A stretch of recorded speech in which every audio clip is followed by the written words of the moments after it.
I want to take some lessons from the life of the Prophet Ibrahim alayhi salam to help us in our collective pain, in our frustration over all the fires that we see in the world around us. The Prophet Ibrahim alayhi salam, his journey does not begin as a 40-year-old man, as it was for our Prophet, or as it was for Musa, or as it was for other messengers. No. His journey as a prophet actually begins as a young boy.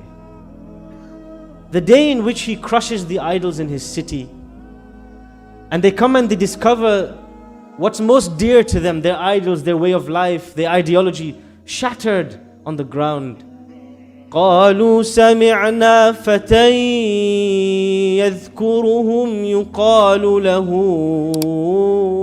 إبراهيم. They say, we heard that there was a young boy called Ibrahim who might have done this. A young boy?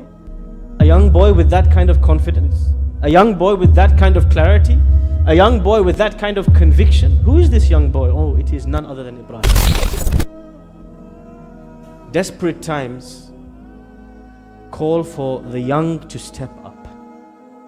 Call for the young to get off their bums, get off their console games, get off their Netflix series, and to take some responsibility in the world around us. More often than not today, we see the phenomenon of the man-child. Somebody who's been to university, 28 years old, but plays PlayStation all day. Everything in their life has been already prepared and made easy for them. This person is supposed to be an adult, supposed to take responsibility, supposed to stand up to injustice, supposed to volunteer at the local masjid, help in the family, help in the home. But no, we have a generation of people who have been coddled into being children even while they are adults. Ibrahim alayhi salam, he teaches us that it is the young people that make the ripples in society. And that if the young people don't stand up and don't use their energy and their wealth and their influence and their power and their intelligence to speak, to act, to stand up against an injustice, then nothing will happen.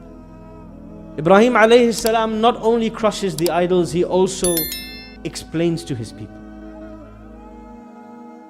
When Allah describes the way he would engage with the non-Muslims around him, Allah says, وَكَذَلِكَ نُرِي إِبْرَاهِيمَ مَلَكُوتَ السَّمَاوَاتِ وَالْأَرْضِ وَلِيَكُونَ مِنَ الْمُوقِنِينَ. I gave Ibrahim deep certainty. He was sure about his beliefs, 100% certain. And then he goes and he starts to discuss with his people. فَلَمَّا جَنَّ عَلَيْهِ اللَّيْلُ رَأَى كَوْكَبًا. As the night fell, he looked up at the sky and he pointed at a star. قَالَ هَذَا رَبِّي. And he asks his people, do you think that could be God? فَلَمَّا أَفَلَ قَالَ لَا أُحِبُّ الْآفِلِينَ.